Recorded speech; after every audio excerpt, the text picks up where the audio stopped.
Why do most people struggle? And, we see that a lot of times.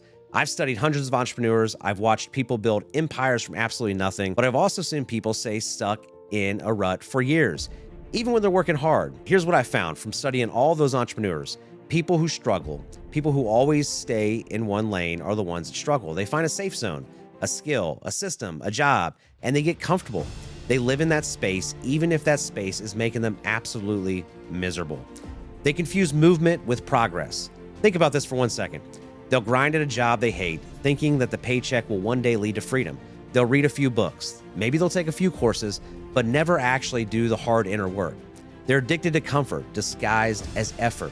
And that's where a lot of people tend to fail at. And here's why that happens, because their identity has not evolved. Your identities control your destiny. You will never outwork your self-image. So if you see yourself as average, broke, struggling, or just trying to make it, guess what you'll attract? I think you probably guessed it right there, right? You're going to attract more struggle.